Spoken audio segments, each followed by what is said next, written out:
No Ar, um programa que mostra, divulga e debate o terceiro setor, dando voz à solidariedade e construindo a cidadania.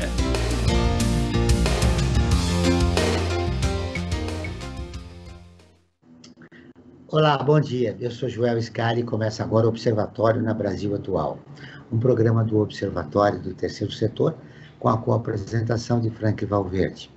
No programa de hoje vamos falar sobre o trabalho infantil. Até 2019, 1.800.000 crianças e adolescentes estavam trabalhando no país, segundo o IBGE, o Instituto Brasileiro de Geografia e Estatística. Apesar de representar uma redução de 16% em relação a 2017, a pequena melhora pode desaparecer devido ao agravamento na crise econômica provocada pela pandemia. Para conversar sobre o assunto, nós vamos falar com a jornalista Bruna Ribeiro, que é gestora do projeto Criança Livre de Trabalho Infantil da cidade e Escola Aprendiz.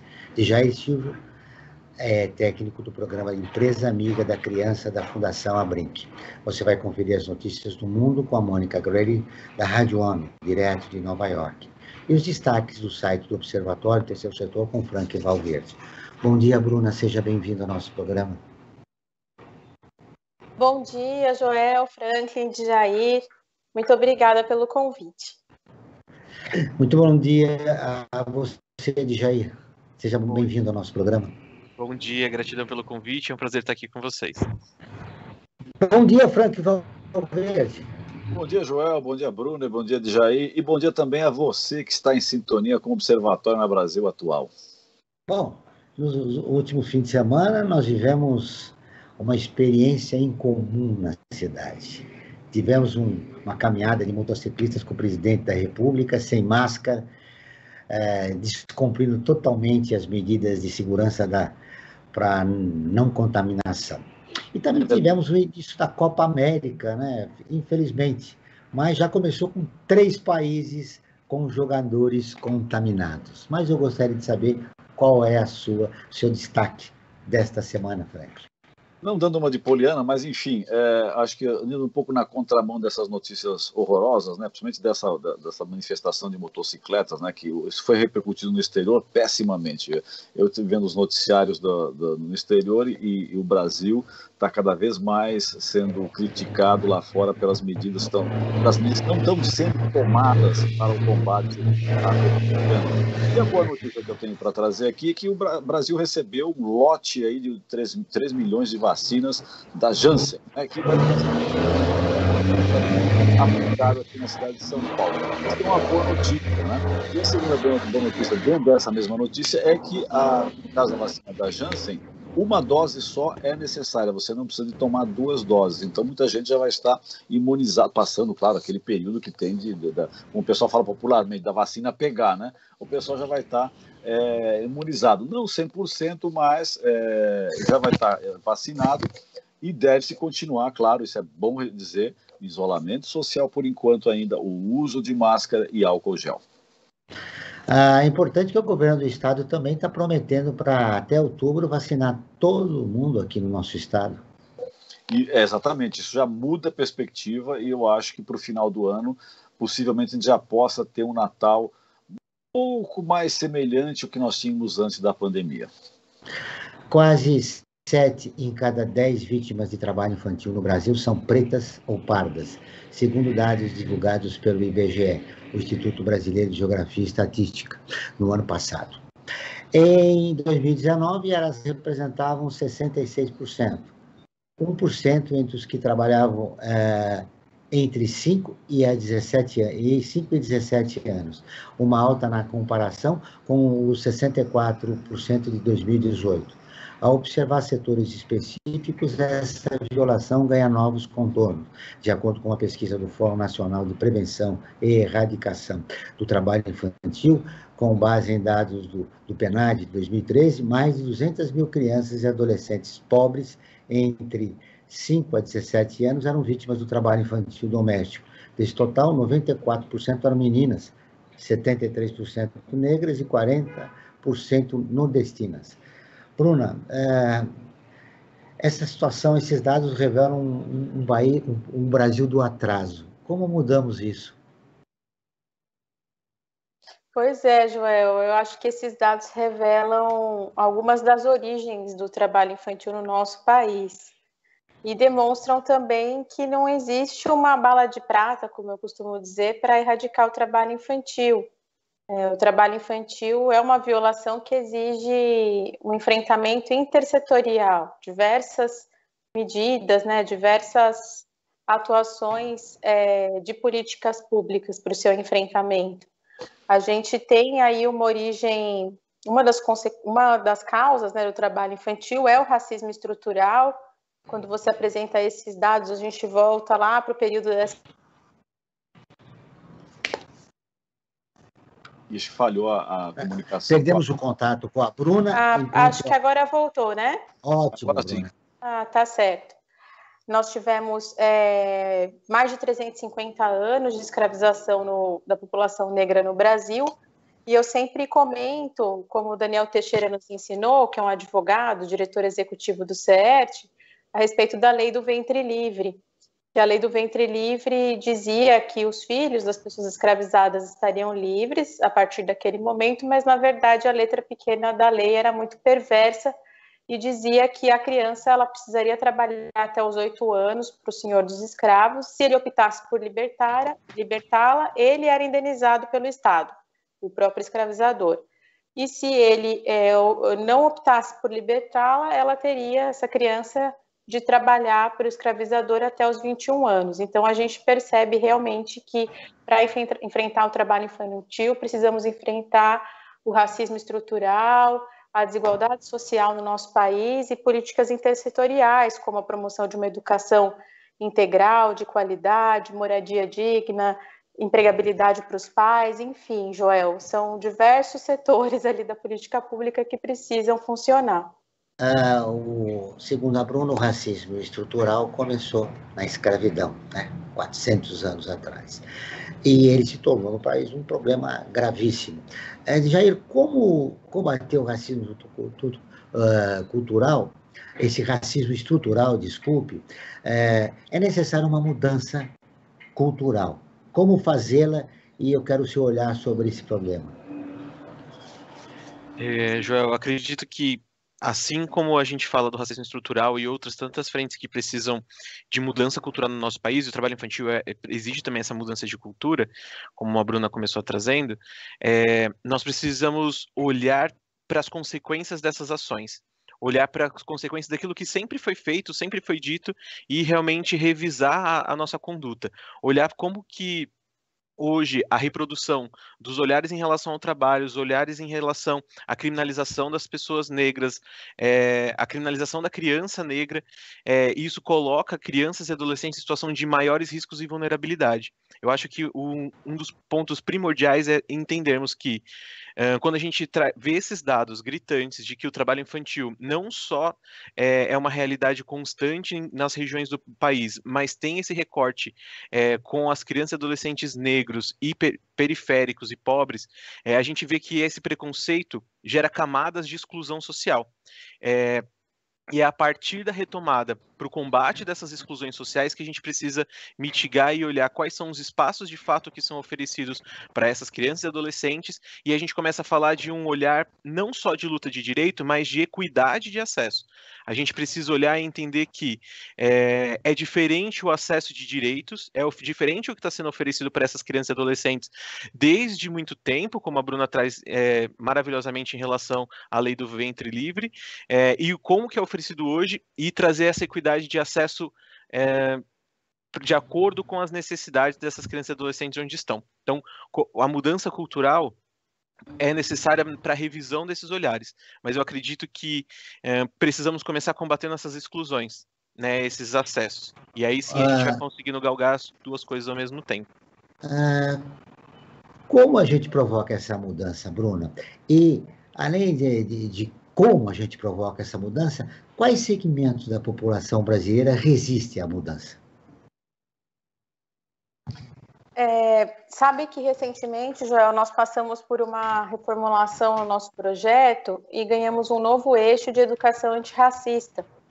que nós compreendemos que para a gente falar de enfrentamento ao trabalho infantil, a gente precisa falar também da promoção da educação antirracista. Então, eu acho que a gente pode pensar em 2 fatores aí. Eu acho que existe no Brasil uma questão cultural de defesa do trabalho infantil para determinada parcela da população. Existe uma naturalização do trabalho infantil, aqueles mitos do trabalho infantil que dizem que é melhor trabalhar do que roubar, é melhor trabalhar do que ficar na rua sem fazer nada, quando, na verdade, a verdadeira opção para essa criança deve ser a escola, a educação de qualidade, o convívio familiar e comunitário, saudável, enfim, todos os direitos fundamentais ali garantidos pela Constituição e pelo ECA. E na outra ponta, nós temos todas essas questões estruturais. Então, em relação à cultura, nós acreditamos que é preciso desconstruir esses mitos do trabalho infantil. A gente precisa desnaturalizar o trabalho infantil. É muito comum, quando a gente comenta a respeito do tema, as pessoas perguntarem: poxa, mas existe trabalho infantil em São Paulo? Ainda existe isso? Por quê? Porque é muito naturalizado. A pessoa para ali no farol e vê a criança vendendo amendoim e não compreende que ela está em situação de trabalho infantil. Então, para isso, nós acreditamos na importância da disseminação de conhecimento. Por isso que nós temos o nosso portal, o livredetrabalhoinfantil.org.br. Aproveito para compartilhar também que na semana passada eu lancei um livro chamado Meninos Malabares, Retratos do Trabalho Infantil no Brasil, que tem justamente esse objetivo de humanizar o trabalho infantil para que a população, de uma maneira geral, compreenda que o trabalho infantil é sim uma violação. E a partir do momento que se torna uma demanda social, aí sim a gente começa a pensar em pautar a política pública. Enquanto o trabalho infantil não for um problema para a nossa sociedade, vai ser muito difícil da gente enfrentá-lo. E na outra ponta, que é esse problema estrutural, eu acredito que nós precisamos investir em políticas públicas de enfrentamento ao trabalho infantil. A Lei do Aprendiz, por exemplo, é uma delas. A gente sabe que mais de 78% das crianças e adolescentes em situação de trabalho infantil têm a partir de 14 anos. Então, poderiam trabalhar de uma maneira protegida a partir da Lei do Aprendiz. E, enfim, né, programas de transferência de renda, investimento na educação pública, são várias ali ações da política pública que precisam funcionar para a gente, aos poucos, promover os direitos de crianças e adolescentes. E a educação antirracista, como eu mencionei lá no começo, é uma dessas ferramentas, porque a gente sabe que o trabalho infantil e a exclusão escolar caminham juntos, e infelizmente também a evasão escolar é mais predominante entre os estudantes negros. Então a gente precisa de uma escola que não ensine apenas a cultura europeia, mas que fale de Brasil, que fale de cultura, história afro-brasileiras. A gente precisa que a criança e o adolescente se identifiquem com a escola, se sintam representados na escola para fortalecimento desse vínculo. Agora vamos ouvir a Rádio ONU, parceira de conteúdo do Observatório do Terceiro Setor, com a reportagem: número de crianças em trabalho infantil atinge recorde de 160 milhões no mundo. A Mônica Gray, de Nova York, tem as informações. O relatório Trabalho Infantil, Estimativas Globais 2020, Tendência e Futuro, foi divulgado para chamar a atenção para o aumento de 8.400.000 crianças a mais trabalhando nos últimos 4 anos. Ao todo, são 160 milhões de menores vítimas do trabalho infantil, a taxa mais alta em 20 anos. Segundo a Organização Internacional do Trabalho, a OIT, 1 em cada 10 menores está exposto à situação. O relatório é assinado pela OIT e pelo Fundo das Nações Unidas para a Infância, UNICEF. O diretor-geral da OIT para a América Latina e Caribe, Vinícius Pinheiro, lembra que esses dados são de 2020 e que os números devem aumentar após as consequências da pandemia na vida das crianças. Ele cita algumas medidas que podem ser tomadas para prevenir o trabalho infantil. Primeiro, a expansão da proteção social, especialmente programas de transferência de renda para famílias com crianças. Em segundo lugar, é o acesso à educação de qualidade. Em terceiro lugar, a promoção de oportunidades de trabalho decente para os pais e para as mães, né, para que haja estabilidade na renda dos domicílios. E, finalmente, um aprimoramento das leis de proteção à criança, né, e também dos mecanismos, né, de supervisão em relação a essas situações de exposição ao trabalho infantil. O recorde de 160 milhões de crianças trabalhando no mundo reverte os avanços feitos nos últimos 20 anos. Entre 2000 e 2016, a quantidade de menores nessa situação havia caído para 94 milhões. A pesquisa revela ainda um aumento significativo de crianças entre 5 e 11 anos, que agora representam metade do número global. Menores de 5 a 17 anos em trabalhos perigosos, que são aqueles que prejudicam a saúde, a segurança ou moral, subiu para 79 milhões desde 2016. O diretor-geral da OIT, Guy Ryder, afirma que o relatório é um alerta para todos. Segundo ele, não se pode permitir que uma geração inteira de crianças seja colocada em risco. Da ONU News em Nova York, Mônica Grayle. Continuamos com o Observatório na Brasil Atual, um programa do Observatório do Terceiro Setor. Nós estamos falando hoje sobre o trabalho infantil com a Bruna Ribeiro, jornalista e gestora do projeto Criança Livre de Trabalho Infantil da cidade Escola Aprendiz. E o de Jair Silva, que é técnico do programa Empresa Amiga da Criança da Fundação Abrinq. Frank Valverde, essa matéria que a gente apresentou agora, da Mônica Grayle, lá direto de Nova York, fala do número expressivo, né, do trabalho infantil no mundo. Né? Mas nós temos 160 milhões. Nós temos uma enquete feita, quais foram as consequências, né, do trabalho infantil aqui no Brasil. Me parece que a opinião das pessoas confirmam, né, é verdade, essa tendência de aumento. É verdade, João. Nós, do Observatório do Terceiro Setor, costumamos fazer enquetes a cada programa que nós apresentamos aqui na Rádio Brasil Atual. E para o programa de hoje, nós fizemos a seguinte enquete. Você acredita que o trabalho infantil aumentou durante a pandemia? 96% disseram que sim, né? Ou seja, os números apresentados pela Mônica Grayle são confirmados também pela percepção das nossas ouvintes e nossos seguidores que responderam essa enquete que nós fizemos. E por falar em ouvintes, é importante também destacar, João, que nós temos uma linha aberta com todos e todos que querem falar conosco, né? Mais diretamente, não só se manifestando através das nossas enquetes. É através do WhatsApp. Nós temos um número exclusivo para esse contato com todos e todas. E o número aqui de São Paulo, né, prefixo 11, é o 988512317. Repito, prefixo 11, 988512317. Através desse canal aberto com todos e todas, pode ser enviado sugestões de pautas, críticas, elogios também, né? A gente gosta também de ouvir elogios, né? E por falar em elogios, né, eu acho que a Bruna Ribeiro acabou de lançar um livro, né? Parabenizo ela por esse livro, né? Os Meninos Malabares. Eu gostaria que ela rapidamente falasse um pouquinho qual o conteúdo que os leitores e as leitoras podem encontrar ao ler o seu livro, Bruna. E convidar também o Jair para ler esse seu novo livro. Obrigada, Franklin. Então, é um livro-reportagem que traz 10 formas de trabalho infantil. Então, foi um livro feito em parceria com o Thiago Queiroz Luciano, que é um fotojornalista. Então, esses retratos são em texto e em fotos. E aí nós trazemos 10 piores formas de trabalho infantil, com o objetivo de humanizar mesmo essa violação. Eu acredito que muitas vezes a gente fala dos números, a gente fala das consequências, a gente fala das causas do trabalho infantil, mas é o que a gente estava conversando anteriormente.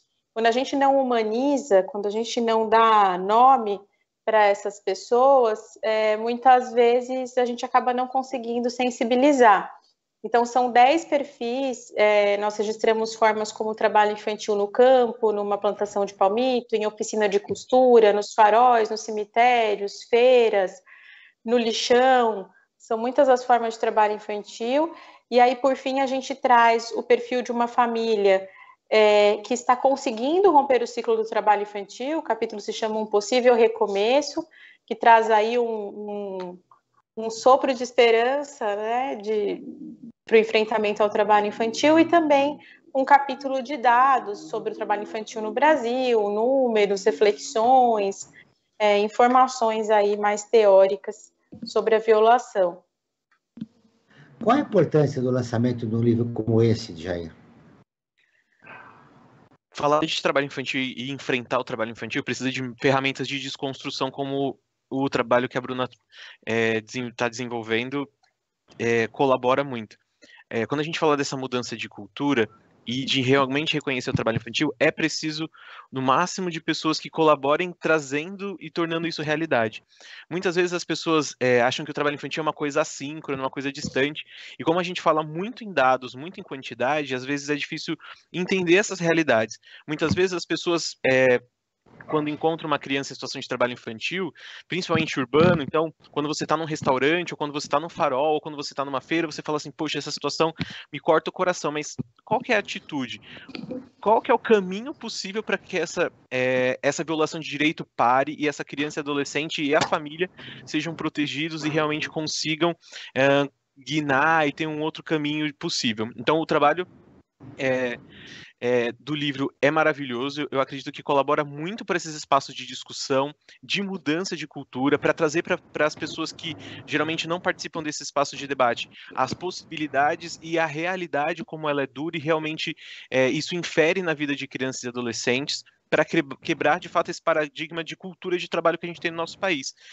A gente fala de pessoas que trabalharam desde cedo, e eu acredito que ou algum de nós que está aqui nessa conversa agora, ou os nossos pais, ou os avós, alguém que está nos ouvindo, já esteve exposto ao trabalho infantil, já passou por essa situação, e muitas vezes acaba reproduzindo que, ok, é possível, isso passa, e não consegue reconhecer as mazelas que ficam a partir do trabalho infantil.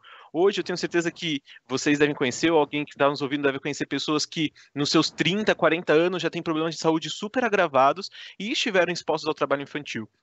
Essas realidades e consequências não entram nas estatísticas.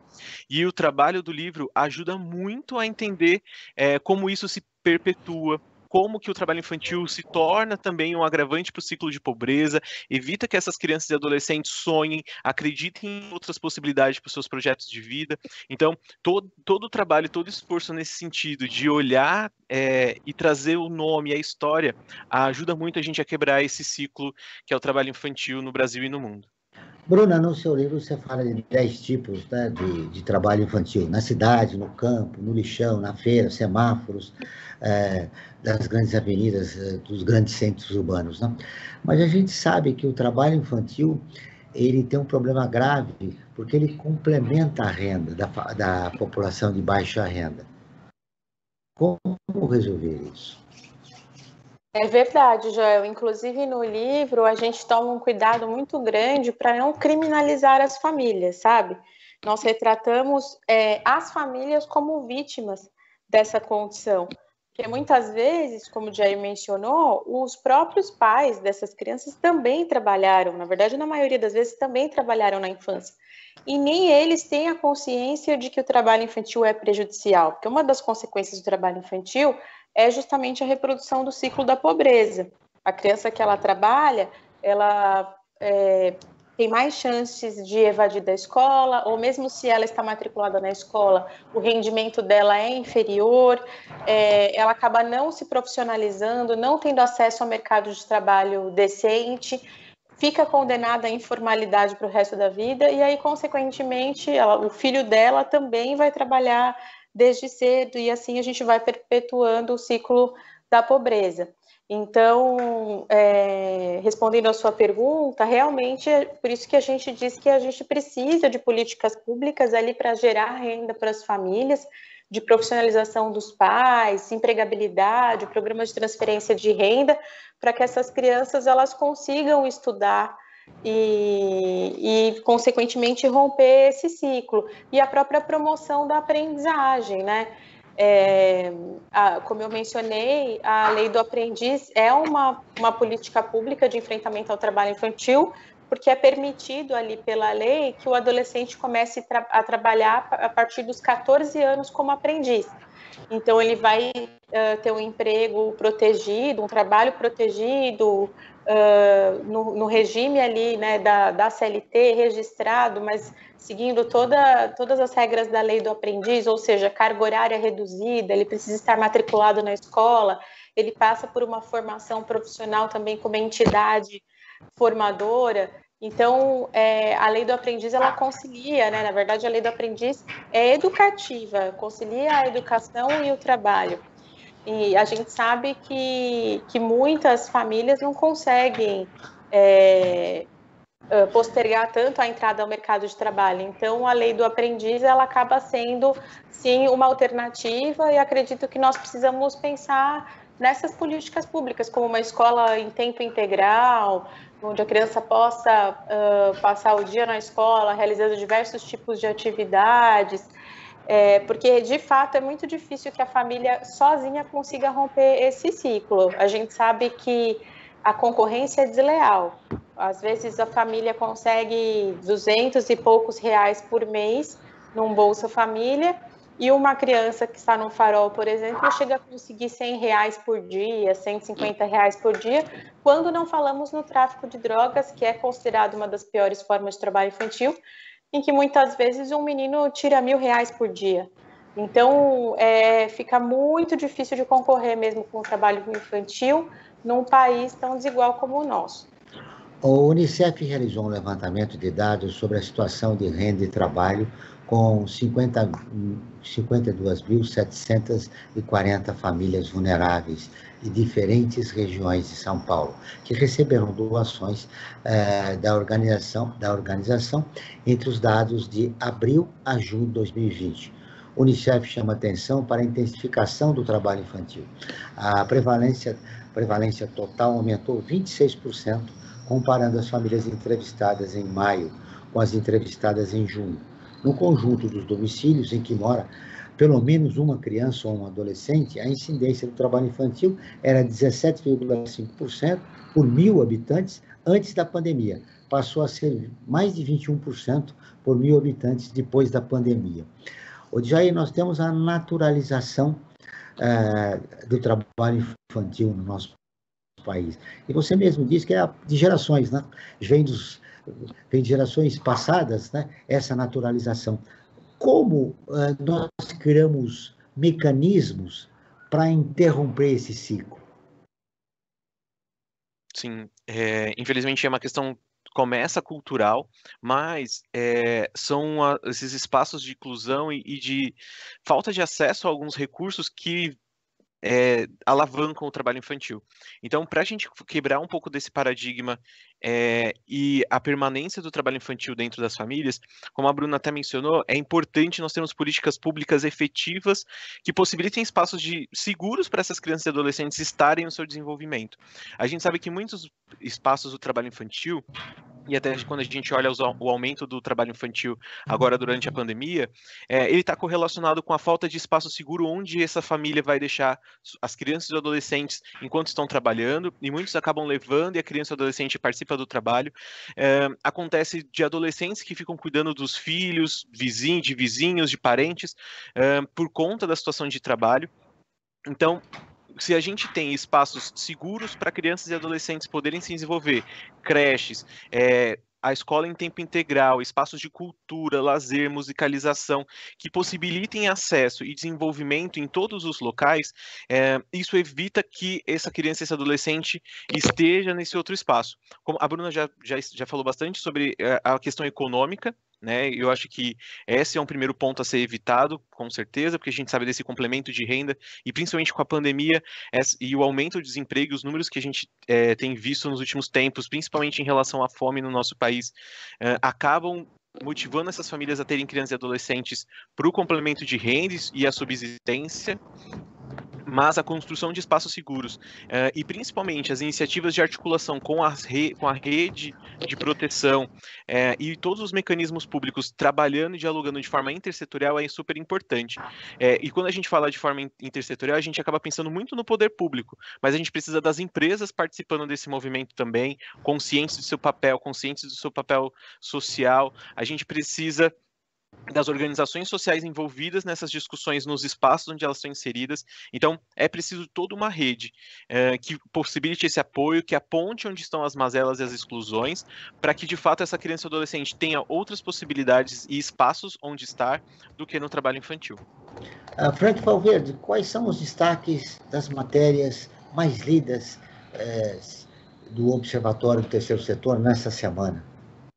Entre as matérias que o Observatório do Terceiro Setor elabora, nós temos como destaque uma que fala sobre, em 25 anos, 55 mil pessoas foram resgatadas do trabalho escravo no Brasil. É incrível, né? Acho que isso está ligado ao nosso programa hoje, de uma certa forma, quando se fala da escravidão, né, estrutural que existe, aí está aí, 55 mil pessoas foram resgatadas do trabalho escravo no Brasil. Outra matéria que foi bastante destacada em leituras no site do Observatório do Terceiro Setor é que, em meio à pandemia, a fome volta à mesa dos brasileiros. Né? É terrível, né, Joel? Se a gente pensar que nós estávamos num projeto de país, né, para eliminar a fome definitivamente do Brasil, e ela volta, e agora com a pandemia, ainda com mais força. Isso é terrível, a gente pensar na situação. Isso, inclusive, esse tipo da fome voltando implica no quê? No aumento do trabalho infantil também, porque as famílias, como nós estamos tratando aqui, acabam tendo que pedir para os seus filhos, para as suas crianças irem para a luta no trabalho para poder garantir a sobrevivência da família. E eu quero dar um destaque especial para uma notícia boa também com relação às crianças, né? Que foi criado através do Wagner Yamuto, de 43 anos, um aplicativo que auxilia as crianças que têm autismo, né, que são portadoras do autismo. Né? Ele criou um aplicativo chamado Matraquinha, que através desse aplicativo que ele elaborou, criou esse aplicativo junto com a sua família, né, a sua esposa, Graziele, também com o irmão do menino, Gabriel, né, que ele que tem o autismo, o Adriano, que é um aplicativo que ajuda a criar autoestima e facilitar a comunicação dele com a sociedade. Essas são as notícias de destaque do site do Observatório do Terceiro Setor, Joel. Você quer ficar informado sobre projetos, causas sociais e direitos humanos? Siga o Observatório do Terceiro Setor nas redes sociais e acompanhe informações do Brasil e do mundo. No Instagram é @Observatório Terceiro Setor, no Facebook, facebook.com/Observatório Terceiro Setor. Nossos programas de rádio também estão disponíveis no canal do Observatório no YouTube. Lá você também encontra entrevistas e quadros como Você Sabia? E Você Conhece, que mostram aspectos ignorados da história e refletem sobre a sociedade brasileira. No canal você também pode assistir às lives realizadas pelo Observatório, toda quinta-feira, às 17 horas. Basta buscar por Observatório 3 em numeral Setor. Repetindo, Observatório 3 em numeral Setor. Eu queria falar um pouco, Bruno, eu te perguntei sobre qual o setor da sociedade brasileira que resiste a essa mudança cultural que já foi dita pelo Djair, por você. Que parte da sociedade ainda resiste a essas mudanças necessárias para que acabe o trabalho infantil no país? Olha, Joel, eu acho que essa naturalização do trabalho infantil, ela perpassa por diversos setores da sociedade. Como eu mencionei, muitas vezes até a própria família que é vítima dessa condição não tem a consciência dos seus direitos, não tem a consciência de que está sofrendo uma violação. Agora, lógico, se a gente for resgatar desde a nossa linha do tempo, a gente percebe que a população mais privilegiada muitas vezes acaba naturalizando o trabalho infantil, mas só para uma parcela da população, porque quando a gente imagina os filhos da classe média, os filhos da classe alta, o que a gente pensa para essas crianças e para esses adolescentes? O que os pais geralmente desejam para os seus filhos?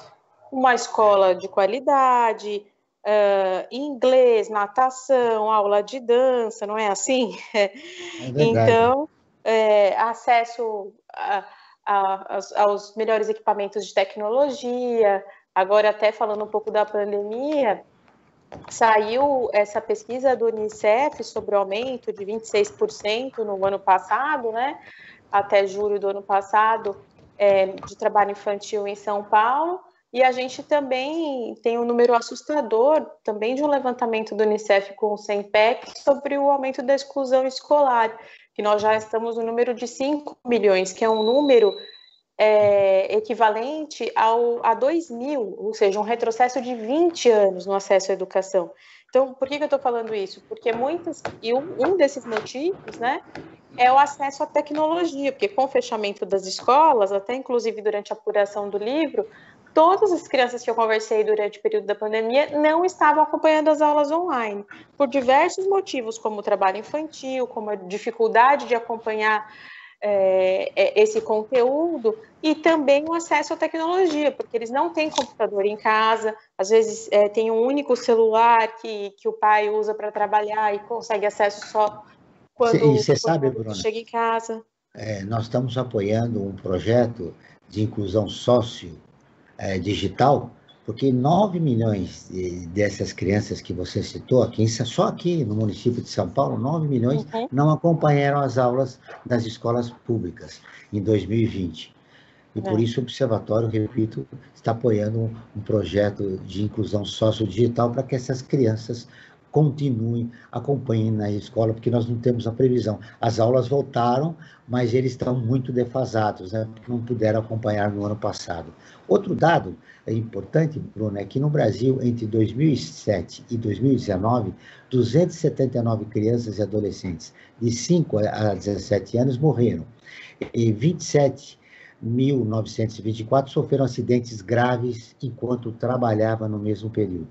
Mais de 46 mil meninos e meninas tiveram algum tipo de agravo de saúde em função do trabalho infantil. Os dados são do Sistema de Informações de Agravos de Notificação do Ministério da Saúde. Apenas em 2019, 18 crianças e adolescentes morreram em decorrência do trabalho em relação aos 27.924 acidentes graves registrados nos últimos 12 anos. 10.338 machucaram a mão, sendo 705 amputações traumáticas. Os dados são terríveis, Bruno. Nossa, são mesmo, é muito triste. Inclusive, esse dado sobre acidentes de trabalho, morte, também desconstrói um dos mitos do trabalho infantil, porque as pessoas falam, trabalhar não mata. E trabalhar de forma desprotegida e na idade inapropriada mata sim. Então, Joel, até complementando para finalizar, eu acredito que quando a gente fala que existe uma cultura de naturalização do trabalho infantil, e todos esses mitos e esses dados que você apresentou agora, na verdade, essa cultura de naturalização é para uma parcela da população, que é das crianças negras e mais vulneráveis, porque a classe mais privilegiada não defende isso para o seu próprio filho. Duvido que uma pessoa de uma classe social mais privilegiada vai defender que o filho fique no farol porque está em casa sem fazer nada. Não, né? Vai ter acesso a todas essas atividades que beneficiam o desenvolvimento integral da criança e do adolescente. Então, por isso que eu sempre gosto de voltar lá na linha do tempo, falar da escravização da população negra. Depois, se a gente for acompanhar ali a linha do tempo nos marcos legais, a gente vai ter o Código de Menores, que foi o primeiro documento legal para pessoas com menos de 18 anos no Brasil, ali nos anos 20, depois ele foi reformulado nos anos 70, e era um documento totalmente arbitrário para a infância, que desenvolveu ali, apresentou uma doutrina menorista, que distinguia quem era menor e quem era criança, a doutrina da situação irregular. Então, a criança que estava em situação de trabalho infantil, a criança que estava em vulnerabilidade social, ela era considerada uma criança em situação irregular, da mesma forma que um adolescente, por exemplo, que cometia ato infracional. Por isso que, em determinada época, ali com a criação da FUNABEM, era comum, muitas vezes, internar crianças em situação de rua como se elas fossem criminosas, sabe? Como se elas estivessem cometendo atos infracionais. Então, a gente tem, por causa dessa nossa por causa da história do nosso país, né, por causa dessas origens históricas, a gente tem uma criminalização da população negra, da população pobre, e a gente acaba distinguindo quem é criança e quem é menor. Então, o menor ele pode estar nessa situação, que inclusive é um termo que a gente costuma combater, porque a gente acaba não tratando essa parcela da população, esses filhos dos mais pobres e negros, como crianças. Por isso que é tão natural ver uma criança te servindo na praia ali, queimando os pezinhos na areia quente, chegando 7 da manhã, indo embora às 7 horas da noite, em contato com o fogo, fritando pastel, em contato com bebida alcoólica, exposta ao tempo, ao sol e à chuva. Por que é tão normal ver essa criança ali naquela situação? E quando o filho perde a vista do filho na praia, já é aquele desespero, não é mesmo? Porque verdade. A gente distingue as crianças de acordo com a classe social e com a cor da pele. Voltamos na questão da naturalização, né, do trabalho infantil, que, pelos dados que eu apresentei, mata, né, Djaí? Mata. E essa resistência à mudança é devido porque ela atinge principalmente, sobretudo, as crianças da população de baixa renda. Sim, é isso mesmo. E aí eu acho que vem esse espaço de não preocupação, né? Quando a gente fala dessa população que muitas vezes está aquém ou ignora o trabalho infantil, é justamente essa população que não precisa se preocupar e consegue visualizar para suas crianças e adolescentes, assim como a Bruna colocou, aquilo que é efetivo e importante para qualquer criança e adolescente se desenvolver, e fica subnotificado e longe dos olhos públicos essas relações e aquilo que acontece com crianças e adolescentes que de fato estão na situação de trabalho infantil. Eu acho que isso é uma coisa importante da gente reforçar também, a subnotificação. Então, nós temos os dados, temos números alarmantes, mas nós sabemos que existe ainda muita dificuldade de apuração e entendimento do que é o trabalho infantil. Nós encontramos muitas vezes em algumas localidades, infelizmente, conselheiros tutelares, juízes, agentes do poder público da assistência social que naturalizam o trabalho infantil. Por isso que nós acabamos reforçando e retomando essa questão da naturalização. Nós vemos situação de juízes que estão ali olhando para adolescentes que estiveram em conflito com a lei e que muitas vezes, porque eles estão vendendo bala no ônibus, acredita que não, agora esse adolescente está pronto para seguir em sociedade. Não, ele está em uma nova violação de direito. Não mais com o crime organizado, mas agora tendo que comportar o seu sustento em outra faceta. Então, é muito importante esse debate mesmo da naturalização e esse combate a esse olhar, porque impede que a gente tenha números reais do trabalho infantil e olhe e consiga enxergar em larga escala o que realmente acontece. A gente tem esses números pelo SINAM, pelo Ministério da Saúde, mas quantas situações de acidentes podem ser tratados só como um acidente doméstico e não caracterizado como trabalho infantil? Nós criminalizamos a atividade das crianças da periferia, Franca Valverde, sem destacar de que elas não tiveram nenhuma oportunidade, né? Elas moram em comunidades periféricas e como se ela tivesse alternativa de ir para a escola, de ter uma vida digna, né? Nós estamos só caminhando para o final. Essa conversa foi rápida, passou tempo rápido aqui. Você tem que dar um recado sobre as nossas campanhas, Frank, e já pode emendar o seu destaque final do nosso programa. Perfeito, vamos lá, Val. O Observatório do Terceiro Setor está com duas campanhas importantes. A primeira dela é o Observatório em Movimento. O que é o Observatório em Movimento? Nós estamos ouvindo especialistas de várias áreas do conhecimento que estão dando uma série de dicas, uma série de conselhos, de informações de como viver melhor essa pandemia que nós estamos vivendo de Covid-19 e como vamos viver depois da pandemia, porque com certeza o mundo será diferente depois da pandemia. E a outra segunda campanha que nós temos é uma campanha de apoio ao terceiro setor. É uma plataforma online de financiamento coletivo para organizações da sociedade civil que apresentem projetos em diversas áreas. Se você quer saber mais sobre isso, convido para entrar em apoie3setor.com.br, apoie3setor.com.br, o 3 em numeral. Também convido para todos e todas nos acompanharem pelo Facebook, pelo Instagram e também pelo YouTube. E o meu destaque final é o seguinte, Joel: nós não podemos naturalizar o trabalho infantil. Muita gente fala que, está trabalhando, está vendendo bala no farol, pelo menos não está roubando. É importante dizer que essa criança não deveria nem estar roubando, nem vendendo bala no farol. Ela devia estar na escola, que lá que é o lugar das crianças. Ô, Bruna, parabéns pelo lançamento do seu livro.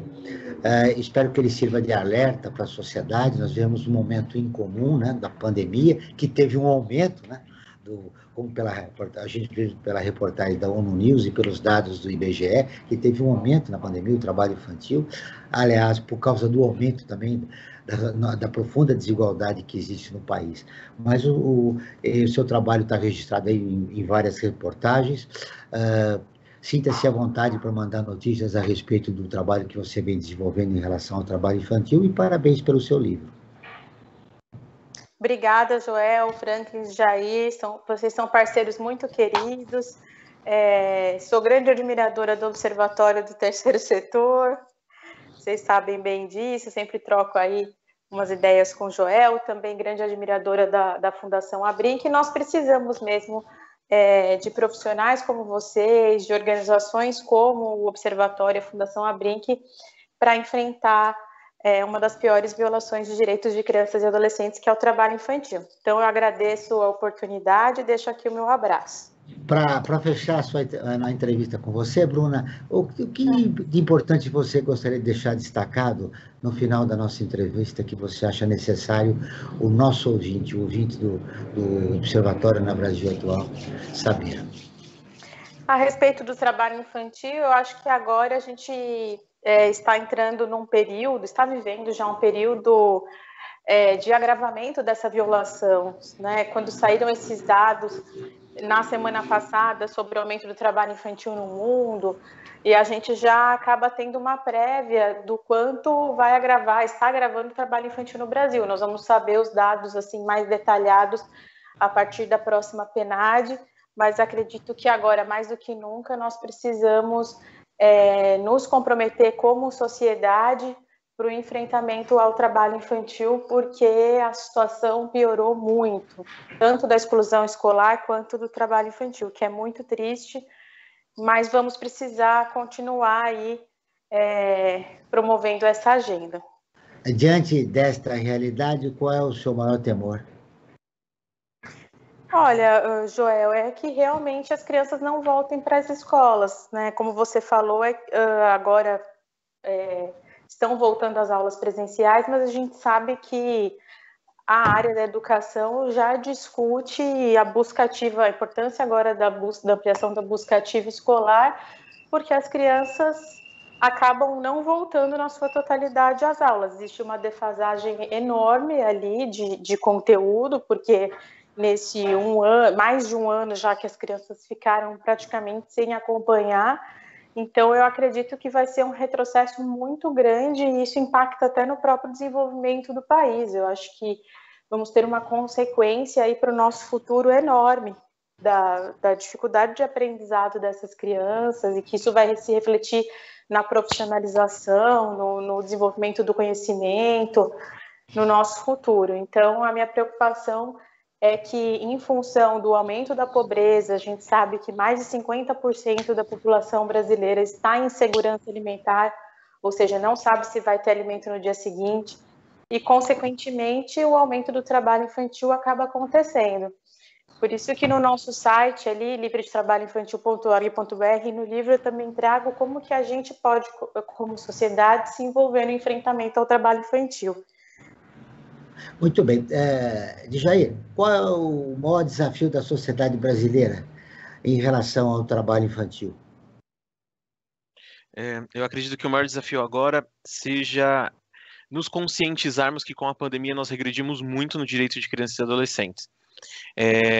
E a partir daí precisamos retomar todos os envolvimentos de todos os atores, todas as organizações e pessoas possíveis para criar espaços de debate, espaços de olhar quais são os locais e frentes que precisam de maior atenção para que de fato a gente possa atuar e reverter todos esses retrocessos que a gente acabou vivendo durante esse tempo de pandemia e por outros agravantes também. Eu acredito que unir a sociedade como um todo, para que toda criança seja nossa criança, como prevê a nossa Constituição, como prevê a luta por crianças e adolescentes, é o nosso maior desafio. Conscientizar e criar estrutura para que possamos retomar todo o fôlego que nós já tínhamos em relação a garantir para crianças e adolescentes o acesso ao mínimo necessário, aquilo que é importante para o seu desenvolvimento. Que de mais importante você gostaria de deixar registrado em relação ao trabalho que você vem desenvolvendo na Brinq? Eu acredito que hoje o nosso trabalho aqui na Fundação, de uma forma prioritária, tem estado envolvida em trazer empresas para o debate do combate ao trabalho infantil, que é um caminho importante para que tenhamos outros atores participando dessa discussão e principalmente evitando que a mão de obra aconteça dentro das cadeias de valor, dentro das relações institucionais. Temos atuado de forma forte com alguns municípios, ajudando a estruturar a política pública voltada ao combate ao trabalho infantil e à violência contra crianças e adolescentes.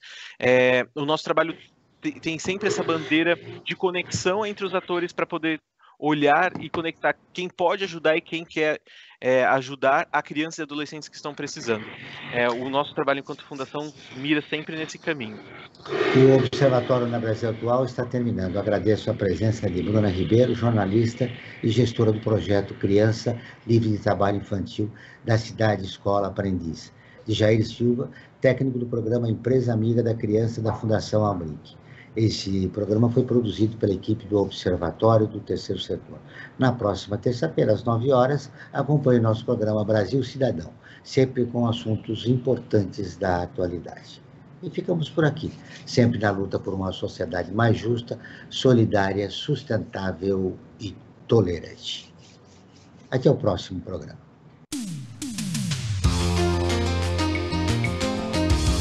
Você ouviu na Brasil Atual mais uma edição do Observatório do Terceiro Setor, sempre na luta por uma sociedade mais justa, solidária, sustentável e tolerante. Observatório do Terceiro Setor, o olhar da cidadania.